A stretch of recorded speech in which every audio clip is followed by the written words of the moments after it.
This is a story of the staff at Hamlin's Marine that got sick and tired of sitting in the showroom instead of getting out on the water with our customers.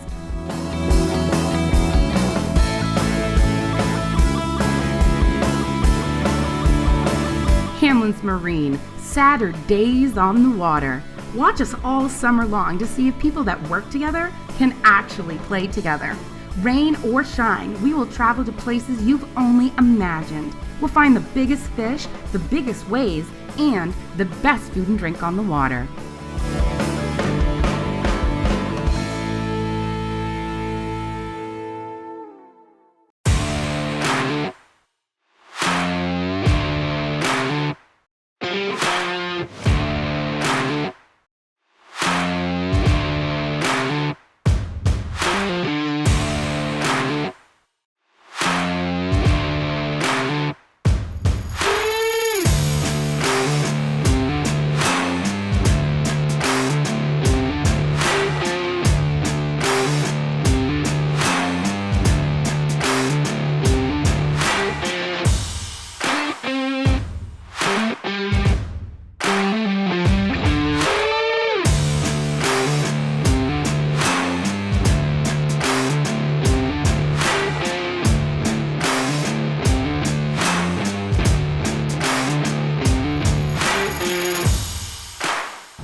Good way to wake up, fresh air.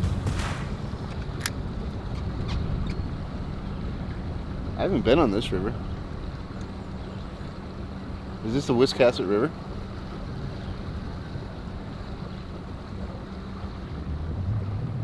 We're striper fishing down in Hockomock Bay, and there's a fish right on me.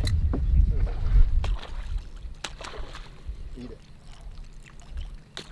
There it goes. This time of year we're allowed one hook. We use a lot of jigs and topwater lures where we take usually the front treble off and leave the back. And the jigs work well, also swim baits. But in the spring, this time of year, they like topwater really well.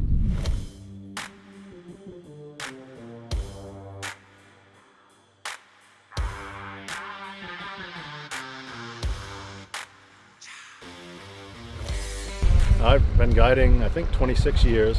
I did it part-time for about 20 years, and I've been full-time for 6. And it's going real well. Even through COVID, it wasn't too bad. So I take out quite a few people from Maine, and of course, quite a few from out of state. I target smallmouth, pike, largemouth, and stripers. And I will trout fish some in the spring, but it's you really have to single some species out and concentrate on them, stay on top of it.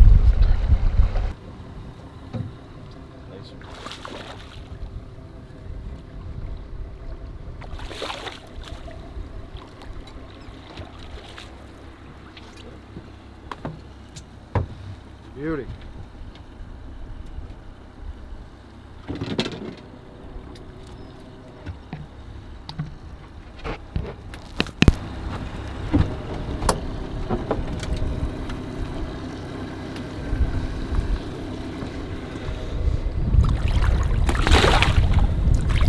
Love it. It's a great time out here. Come out here early in the morning, catch a bunch of fish, have a good time, especially on these new boats. Love it. I'm a rigging tech down in Waterville location.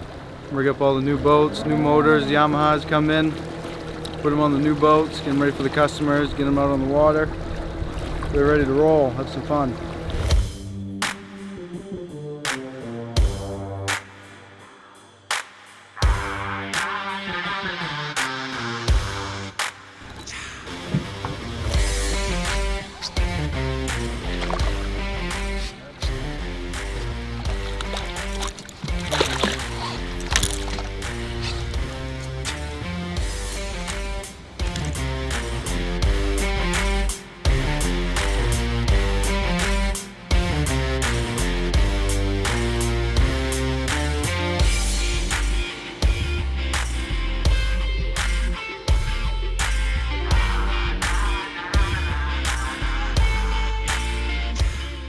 Man, that was awesome.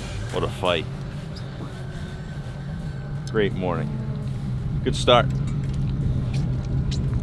These, yeah, we took on these skiffs. Dan took them on last fall, end of last summer, and we've got a lot of traction. You know, they handle really well. Perfect, you know, perfect for cruising and fishing. This one that we're on, right, it's a 23 Ultra Elite, has a Honda 225 with digital controls. I mean, it handles beautifully. They're a great family fishing boat.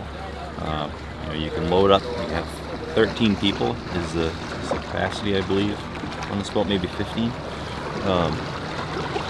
Yeah, no, this is what it's all about. This is it right here. Striper fishing on the Sheepscot.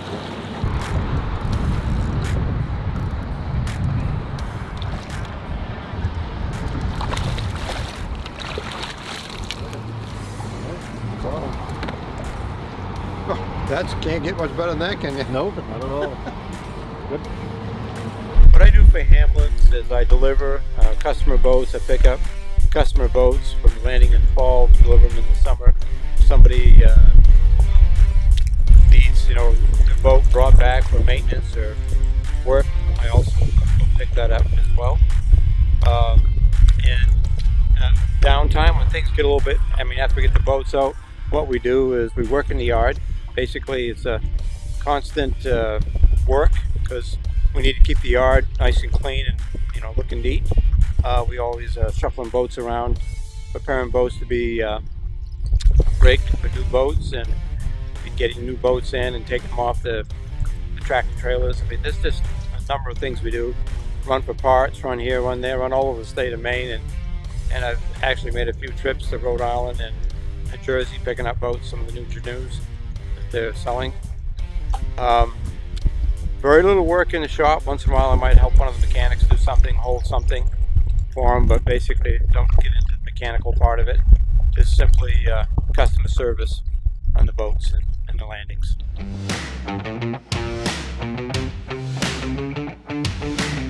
We've just been through the busiest spring since I've been at the Hamlin's, and that was 2004, so it was a massive amount of new boat volume, out of storage volume all at once, and people really coming out of the woodwork from everywhere. And we also got slammed on the counters. Lots of parts activity. People looking, because we have an open parts counter, and there were shortages at everywhere from Walmart to hardware stores. So we had to kind of sift through the volume and try to make sure our customers could contact us, the storage customers, new boat customers, because the lines were absolutely jammed. We were experiencing 300-400 calls a day at the service counter with a couple people. So we established a hotline, and we actually, at the store in Hamlin, we had to close half the day so we could get the work out in order to accommodate our customers, and hopefully everybody's out on the water enjoying their boats. It wasn't the smoothest transition, but I'm really excited because we're seeing a lot of new boater activity. People have never been on the water. They require more hands-on training, but these guys just stepped up. I mean, people were working 14, 16-hour days. One day just ran into another, and eventually it was like the seas parted and we could see the light, you know. So it was. And now here we are, you know. I think that's what the best thing about a day like this is, bringing everybody together and enjoying boats again and not necessarily working on them.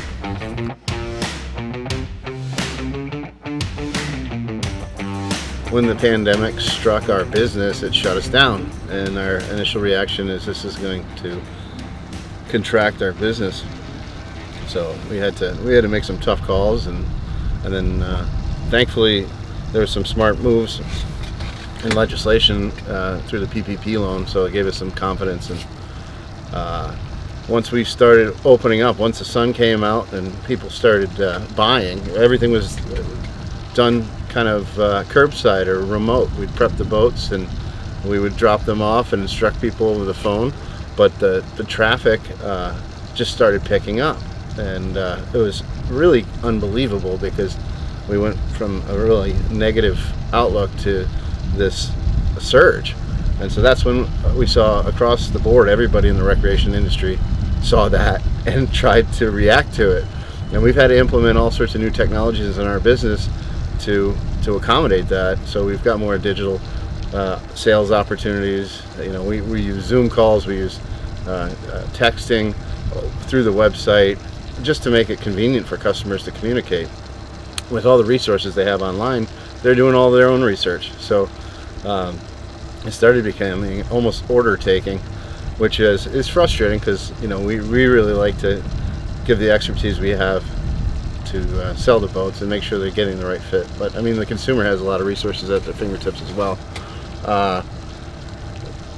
So it started getting almost manic, the buying, probably July, August, and we took on 4 or 5 new lines of boats, and also added a location. So the growth that it generated was, you know, we either needed to shrink or grow, and the pandemic volume just pushed us, and the industry was not prepared across the board. The factories, that the marine industry isn't big enough to serve the amount of traffic that was coming in.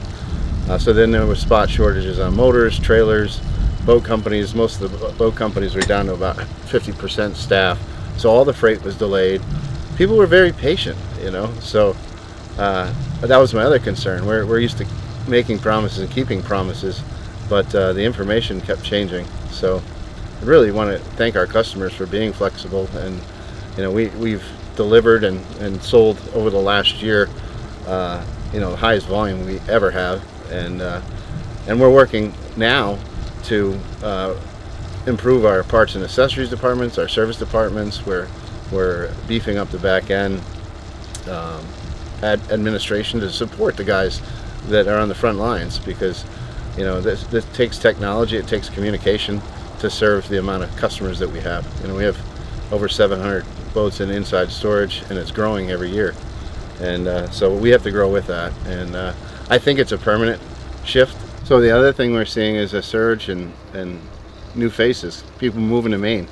Maybe they were vacation second homeowners, but now they're spending their majority of their time in Maine, and that's good for the state. It brings in new talent, it helps us recruit new people with skill sets, technical skill sets that we all need to keep these boats running. I can't underestimate how important it is and how complex these boats are to keep on the water and running properly. There's so many different components that go into a boat. It's not like buying a vehicle. You have a separate engine, you have a separate hull, you have a trailer that needs to be adjusted to fit it. So oftentimes to prep a boat, it takes, you know, anywhere from a day or two, depending on the complexity of the systems, and even a week for some of the bigger boats that we do. So it's all about our people and our assets to try to improve our own skill set, work as a team to accommodate that growth. We're over 50 employees now, and when I started, I think we were just north of 20.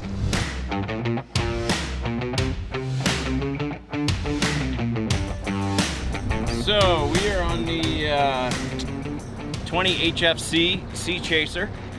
This is a 20-foot center console that is both a great little fishing boat and can also be set up to be a nice little family boat.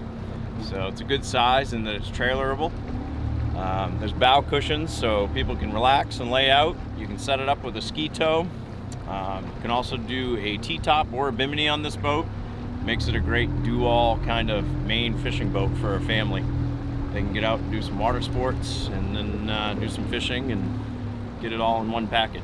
It's the Carolina Skiff. That's a 21 LS, powered with a 115. That's a great little fishing boat. Very stable, flat, kind of flat bottom platform. The cool thing, Carolina Skiff was always known for kind of an open boat, but they've now started doing a liner boat, so it's got a little more fit and finish to it, a little more comfortable interior, and handles really well. Oh, we're in 1 foot of water. Oh, we're in 1 foot of water. How's your guide been today? Excellent. We've been against some stiff currents out here, and he's kept us right on the fish.